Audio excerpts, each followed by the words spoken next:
ஒரு சிம்பிளான ஓண சத்யா தான். லாஸ்ட் இயர் வந்து நான் ஒரு கிராண்ட் ஓண சத்யா ஷேர் பண்ணியிருந்தேன் 21 டிஷ்ஷஸ் வச்சு. இந்த வாட்டி உங்ககிட்ட டைம் இல்லை, சிம்பிளான மெனு வேணும், டிஃப்ரெண்ட்டான மெனு வேணும் அப்படின்னு நினச்சிங்கன்னா அதுக்கு வேண்டி நான் ஒரு சிம்பிளான ஒரு மேக்ஸிமம் ஒரு 1.5 ஹவர்ஸ்க்குள்ளாடி நீங்கள் செஞ்சு முடிக்கிற மாதிரி மெனு வந்து பிளான் பண்ணியிருக்கேன். ஸோ இந்த வீடியோ உங்களுக்கு பிடிக்கும்னு நினைக்கிறேன். இந்த வீடியோக்கு நான் யூஸ் பண்ணுற குக்வேர்ஸ் எல்லாமே இண்டஸ் வேலியிலேருந்து என்கிட்ட இருக்கக்கூடிய குக்வேர்ஸ் தான். இண்டஸ் வேலி ப்ராடக்ட்ஸ் வந்து நான் ட்ரஸ்ட் பண்ணி வாங்குறது. என்னோடய எவ்ரிடே குக்வேர், அவங்களோட காஸ்ட் அயர்ன், ஸ்டெயின்லெஸ் ஸ்டீல் எல்லாமே உங்களுக்கே தெரியும், நான் நிறைய வீடியோவில் ஷேர் பண்ணியிருக்கேன். அவங்களோட கோடு, லிங்க்கு, ப்ராடக்ட்ஸ் வாங்கக்கூடிய லிங்க் எல்லாமே கீழே டிஸ்கிரிப்ஷனில் கொடுக்குறேன். நீங்கள் சப்போஸ் வாங்கணும்னு நினைக்கிறீங்க அப்படின்னா அவங்கக்கிட்டேருந்து நான் ரெக்கமெண்ட் பண்ணுவேன். அவங்களோட ப்ராடக்ட்ஸ் எல்லாமே ரொம்ப நல்ல குவாலிட்டி. என்னோட லிங்க்கு, என்னோட கோடு யூஸ் பண்ணி வாங்கும்போது உங்களுக்கு வந்து 15% ஆஃப் கிடைக்கும். ஸோ இதை ஷேர் பண்ணணும்னு இருந்தேன். ஸோ இன்றைக்கி நான் வந்து அவங்களோட குக்வேர் யூஸ் பண்ணி தான் எல்லா டிஷ்ஷஸுமே பண்ண போகிறேன். ஸோ உங்களுக்கு வந்து அவங்களோட குக்வேர்ஸ் எந்த அளவுக்கு குவாலிட்டியில் இருக்குது அப்படிங்கிறத நீங்கள் பார்க்க முடியும். ஸோ எல்லாருக்கும் ஹாப்பி ஓணம். ஸோ நல்லா என்ஜாய் பண்ணுங்கள். இந்த வீடியோ வந்து உங்களுக்கு கண்டிப்பாக ஹெல்ப்ஃபுல்லாக இருக்கும்னு நினைக்கிறேன். ஸோ வாங்க வீடியோக்குள்ளே போகலாம். ஓகே ஃப்ரெண்ட்ஸ், ஸோ ஃபஸ்ட்டு நம்ம பண்ண போகிறது வந்து வறுத்தரைச்ச சாம்பார். இது வந்து கேரளா ஸ்டைல் சாம்பார், ரொம்ப டேஸ்ட்டாக இருக்கும். நீங்கள் ஒரு தடவை இந்த மாதிரி ட்ரை பண்ணீங்க அப்படின்னா அடிக்கடி இதுதான் பண்ணுவீங்க. ஸோ அதுக்கு வந்து வறுக்கிறதுக்கு தேவையான பொருள்லாம் நான் இந்த இண்டஸ் வேலியோட ஃப்ரைங் பேன்லேயே எடுத்து வச்சுட்டேன். ஸோ இதில் என்னெல்லாம் வச்சுருக்கேன்னா ஒரு 3 டேபிள் ஸ்பூன் கொத்தமல்லி, 1 டேபிள் ஸ்பூன் கடலைப்பருப்பு, 1 டீஸ்பூன் உளுத்தம்பருப்பு, 6 வரமிளகா, 1/4 டீஸ்பூன் வெந்தயம், 1 டீஸ்பூன் ஜீரகம், அதுக்கப்புறம் கொஞ்சம் நல்ல மிளகு, ஒரு அரை டீஸ்பூன் போதும், அரை டீஸ்பூன் அளவுக்கு நல்ல மிளகு. ஓகே, இனி வந்து தேங்காய் மட்டும் தேவை. அதை நான் 2வது எடுத்துகிட்டு வரேன். இதை வறுத்துருவோம். எண்ணெய் எதுவுமே விடலை. ட்ரை பேனில் இதை வந்து ஒரு 4-5 நிமிஷம் வந்து நல்லா ரோஸ்ட் பண்ணிக்கோங்க. நல்ல வாசனை வர்ற வரைக்கும் இதை நல்லா ரோஸ்ட் பண்ணிடுங்க.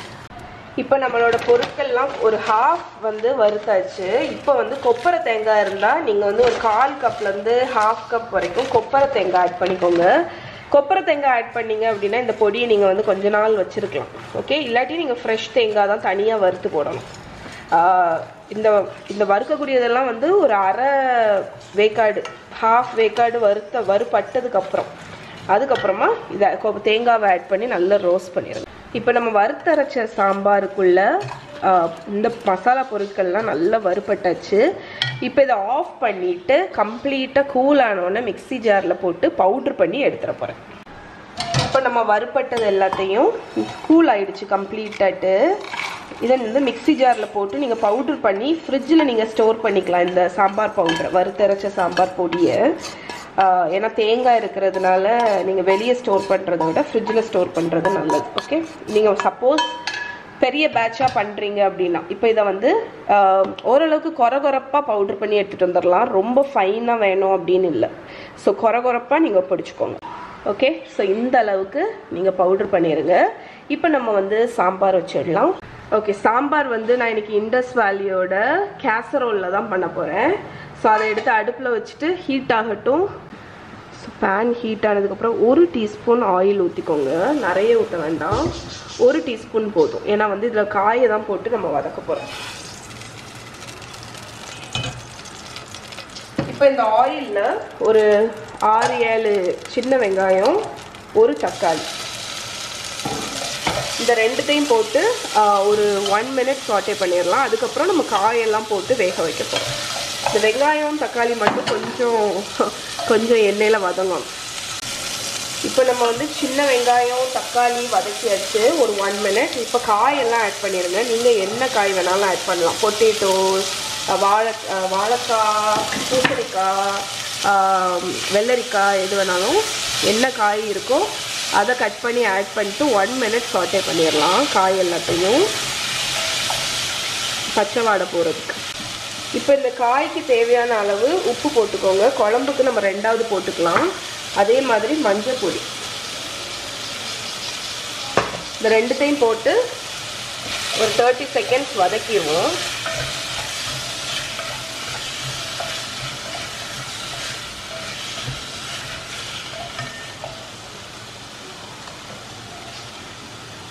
இப்போ இப்போ நம்ம காய் வேகணும், அதுக்கு வந்து தண்ணி ஊற்றிடுங்க.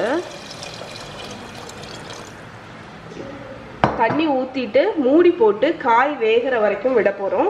அதுக்கப்புறமா நம்ம பருப்பு போட்டுட்டு எவ்வளோ தண்ணி வேணுமோ அதை அட்ஜஸ்ட் பண்ணிக்கலாம்.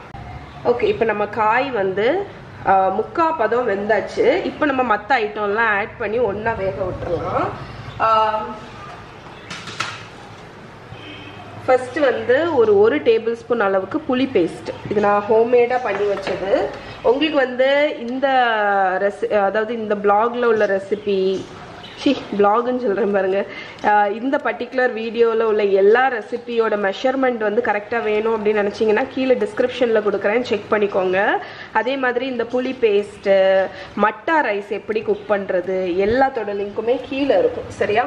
இப்போ புளி பேஸ்ட் ஆட் பண்ணியாச்சு. இப்போ நம்ம பருப்பு வேக வச்சு வச்சுருக்கோம். நான் வந்து துவரம் பருப்பு ஒரு 1/2 கப் துவரம் பருப்பு வேக வச்சு வச்சுருக்கேன். அதை ஆட் பண்ணிடலாம். கூடவே நம்ம வந்து சாம்பார் பொடி வச்சுருக்கோம்ல, அதை ஆட் பண்ணிடலாம்.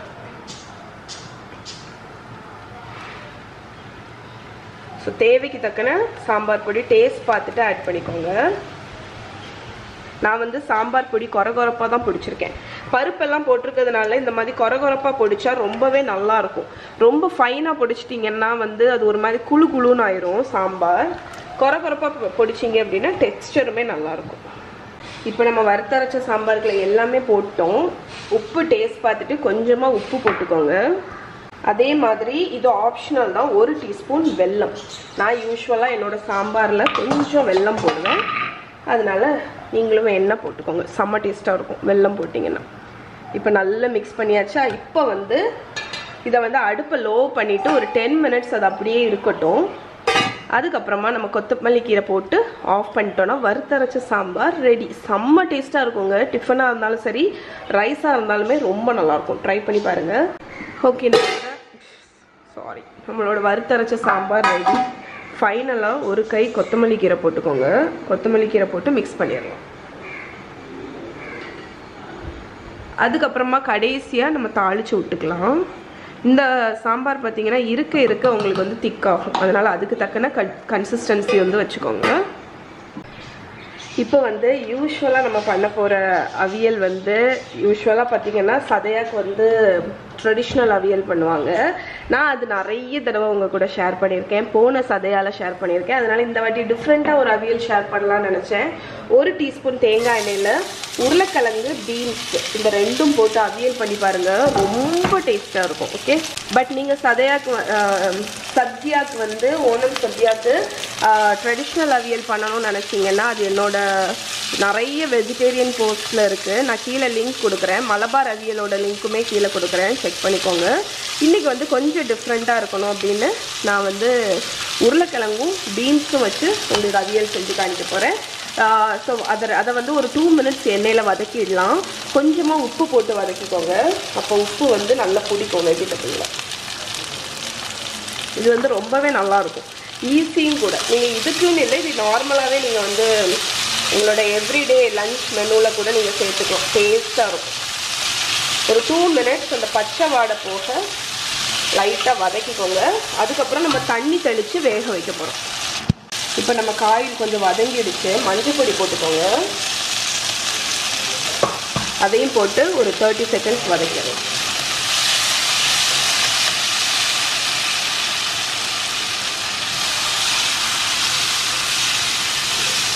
மஞ்சள் பொடி போட்டு வதங்கினதுக்கப்புறம் தண்ணி ஒரு 1/2 கப் தண்ணி ஆட் பண்ணிக்கோங்க.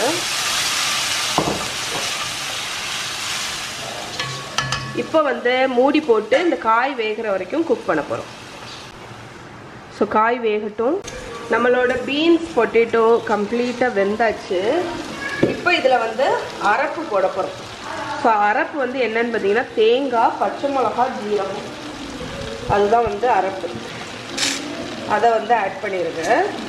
ஸோ இந்த அரப்பு தான் முக்கால்வாசி புளிசேரிக்கு, பச்சடிக்கு எல்லாத்துக்குமே. அதனால் நீங்கள் மொத்தமாக அரைச்சிக்கலாம். இப்போ அரப்பு ஆட் பண்ணி நல்லா இதை மிக்ஸ் பண்ணி விட்டுருங்க.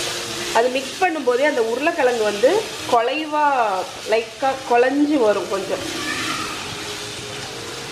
அதுவே ஒன்றா ஆயிடும் இப்படி அவியல் மாதிரி.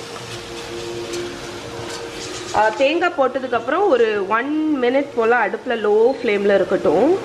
இது வந்து 1 நிமிஷம் கழித்து கொஞ்சம் கருவேப்பிலை, பச்சை கருவேப்பிலை போட்டு நீங்கள் ஆஃப் பண்ணிட்டீங்கன்னா நம்மளோட அவியல் வந்து ரெடி. ஓகே ஃப்ரெண்ட்ஸ், இப்போ வெண்டைக்காய் மிளகு புரட்டிக்கு தேங்காய் எண்ணெயில் கடுகு, உளுத்தம் பருப்பு, வரமிளகா போட்டு தாளிச்சிட்டு வெங்காயம் பொடிசாக கட் பண்ணதை போட்டு ஒரு 1 to 2 minutes வந்து சாட்டே பண்ணுங்கள். அது கொஞ்சமாக பச்சை வாடை போக வதங்கணும். அதுக்கப்புறமாட்டு நீங்கள் இதில் கொஞ்சம் மஞ்சள் பொடி போட்டுக்கலாம். மஞ்சள் பொடியும் போட்டு அதை நல்லா மிக்ஸ் பண்ணிடுங்க. மஞ்சள் பொடி ஒரு 30 செகண்ட் ஆகும் அதோட அந்த ரா ஸ்மெல் வந்து போகிறதுக்கு. அதுக்கப்புறம் நம்ம கட் பண்ணி வச்சுருக்கிற வெண்டைக்காய், அந்த வெண்டைக்காவையும் போட்டு நல்லா கிண்டி விட்டுட்டு அப்படியே அமுக்கி வச்சுருங்க. அது நல்லா குக் ஆகி அது சுருங்கிடும். அதுக்கப்புறமா சில்லி பவுடர் போட்டுட்டு தேவையான அளவு உப்பு போட்டுக்கோங்க. வெண்டைக்காய் கொஞ்சம் சுருங்கும், அதனால் நான் கடைசி தான் யூஸ்வலாக உப்பு போடுவேன். உப்பு போட்டுட்டு தேங்காய் வந்து துருவின தேங்காய் இல்லைன்னா கொப்பரை, ஏதாவது ஒரு தேங்காய் வந்து துருவினது தான் முக்கால்வாசி நான் போடுவேன். இந்த வாட்டி டக்குன்னு கொப்பரை தேங்காய் இருந்துச்சு, அது போட்டேன். அது போட்டு நல்லா சாட்டே பண்ணிட்டீங்கன்னா வெண்டைக்காய் மெழுகு புரட்டி ரெடி. ஸோ உங்களுக்கு வந்து இப்போ வந்து ஒரு பச்சடி செஞ்சு காணிக்க போகிறேன். லாஸ்ட்டு சதையால் பார்த்தீங்கன்னா உங்களுக்கு நான் பீட்ரூட் பச்சடி, அதுக்கப்புறம் வெள்ளரிக்காய் கிச்சடி, அந்த மாதிரி முக்கால்வாசி பச்சடி ஷேர் பண்ணிட்டேன். நான் உங்களுக்கு காணிக்காத ஒரு பச்சடி என்னன்னு பார்த்தீங்கன்னா கும்பளங்காய், அதாவது அது என்னது தடியங்கான்னு சொல்லுவோம்ல, ஆஷ் கார்டு, அந்த பச்சடி. ஸோ ஆஷ் கார்டை தோல் உரித்து குட்டி குட்டியாக கட் பண்ணி இண்டஸ் வேலியோட இந்த ஃப்ரையிங் பேனில் போட்டிருக்கேன். தண்ணி ஊற்றி இது நல்லா வேகட்டும். ஒரு 5-6 நிமிஷத்தில் வெந்துடும். அதுக்கப்புறம் என்ன பண்ணணும்னு காணிக்கிறேன். நம்மளோட தடியங்காய் வந்து ரெடி ஆயிடுச்சு, நல்லா வெந்துடுச்சு. இப்படி அமுக்கி பார்த்தா உங்களுக்கு தெரியும். இந்த டைமில் அரைச்சி வச்சுருக்கோம்ல, ஸோ நான் சொன்ன மாதிரி எல்லாத்துக்குமே ஒரே அரப்பு தான். தேங்காய், ஜீரகம், பச்சை மிளகாய். ஸோ நீங்கள் வேணும்னா இதில் மஞ்சள் பொடி போடலாம், பட் எனக்கு இது ஒயிட்டாக வச்சுருக்க தான் பிடிக்கும். இதுவும் சரி, வெள்ளரிக்காவும் பச்சடி பண்ணும்போது நான் வெள்ளையாக தான் வச்சுருப்பேன். ஸோ இதில் வந்து ஃபஸ்ட்டு உப்பு போட மறந்துட்டேன், அதனால் உப்பு ஆட் பண்ணிக்கோங்க. உப்பு ஆட் பண்ணி 1 நிமிஷம் அந்த இது எதுக்குன்னா டக்குன்னு ரெடி ஆயிரும் இந்த பச்சடி எல்லாம். அந்த 1 நிமிஷம் ஏன் வைக்கிறோன்னு பார்த்தீங்கன்னா அந்த தேங்காவோட ஒரு பச்சை ஸ்மெல் உண்டுல்ல, அது வந்து போகிறதுக்கு வேண்டி. இப்போ நம்மளோட தடியங்காய் பச்சடியில் அந்த ரா ஸ்மெல் வந்து போயிடுச்சு. இதை வந்து ஒரு பவுலில் மாற்றிடலாம். இப்போ நம்மளோட பச்சடி பார்த்திங்கன்னா கம்ப்ளீட்டாக கூல் ஆகிடுச்சு. இதில் வந்து தயிர் வந்து இப்போ கலந்து விட்டுறலாம். ஸோ ஃபஸ்ட்டே தயிர் ஊற்றுனீங்கன்னா அது வந்து சூடில் பிரிஞ்சு போயிடும். அதனால தான் நம்ம லாஸ்ட்டு தயிர் விட போகிறோம். கெட்டி தயிராக புளிக்காத தயிராக ஊற்றிக்கோங்க.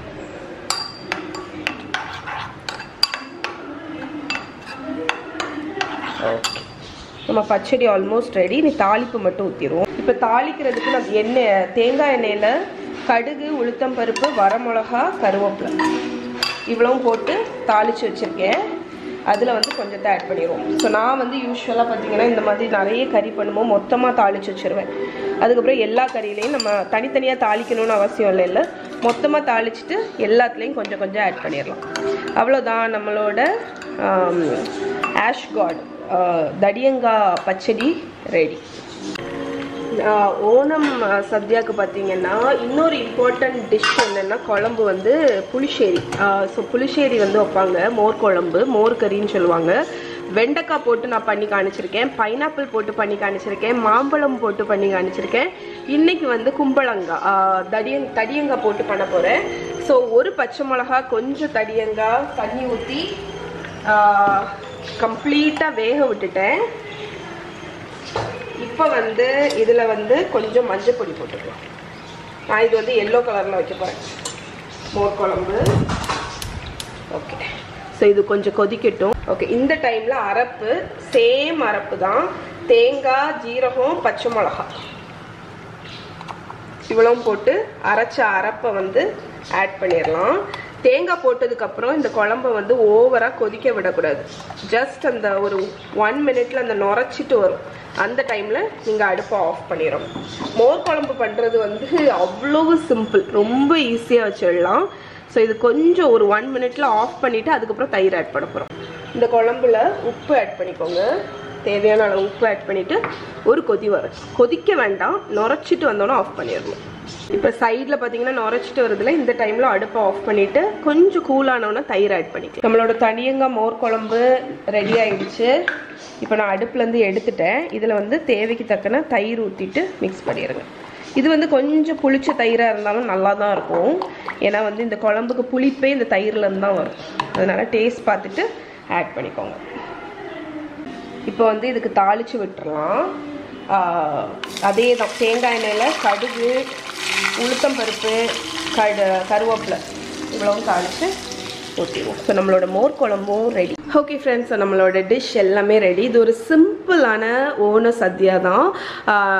நீங்கள் என்னோடய லாஸ்ட் வீடியோ லிங்க் நான் கொடுக்குறேன். போன வருஷம் உள்ள வீடியோ 21 வெரைட்டி டிஷ் பண்ணியிருந்தோம். அதோட லிங்க் கொடுக்குறேன். நீங்கள் இந்த வாட்டி டைம் இல்லை, சிம்பிளாக வேணும்னு நினச்சிங்கன்னா அதுக்கு வேண்டி தான் நான் வந்து சிம்பிளான மெனு, டிஃப்ரெண்ட்டான மெனு வந்து செட் பண்ணேன். ஸோ ஃபஸ்ட்டு வந்து இது எல்லாமே நான் வந்து இண்டஸ் வேலியோட குக்வேரில் தான் பண்ணியிருக்கேன். கீழே டிஸ்கிரிப்ஷனில் லிங்க் இருக்குது. உங்களுக்கு 15% ஆஃபர் கோடும் கீழே இருக்குது. அதனால் அந்த கோடு, அந்த லிங்கை யூஸ் பண்ணி வாங்கும்போது உங்களுக்கு 15% ஆஃப் கிடைக்கும். ஸோ என்னோட எவ்ரிடே குக்வேர் இண்டஸ் வேலி குக்வேர். ஓகே, ஸோ இப்போ ஃபஸ்ட்டு வந்து உருளைக்கிழங்கு பீன்ஸ் அவியல், இது வந்து வெண்டைக்காய் மெழுகு புரட்டி, அதுக்கப்புறம் ரசம், நம்ம தடியங்காய் போட்டு பச்சடி, இது வந்து புளி இஞ்சி, நார்த்தங்காய் பச்சடி, இது வந்து தக்காளி ஜாம். இந்த மூணுத்தோட ரெசிபியும் கீழே டிஸ்கிரிப்ஷனில் இருக்குது, செக் பண்ணிக்கோங்க. அதுக்கப்புறம் பருப்பு, வறுத்தரைச்ச கேரளா ஸ்டைலில் சாம்பார், பப்படம் ஒன்றா இருக்குது, பாலாடை பாயசம். இதோட லிங்க்குமே கீழே டிஸ்கிரிப்ஷனில் கொடுக்குறேன், செக் பண்ணிக்கோங்க. பாலாடை பிரதமனோட லிங்க்கும் கொடுக்குறேன். அதுக்கப்புறம் தடியங்காய் மோர் குழம்பு, புளிச்சேரி. இன்றைக்கி வந்து ஒயிட் ரைஸ் தான். நீங்கள் வந்து மட்டை ரைஸ் எப்படி குக் பண்ணணும் அப்படிங்கிறது கீழே டிஸ்கிரிப்ஷனில் கொடுக்குறேன். இப்போ சர்வ் பண்ணிடலாம்.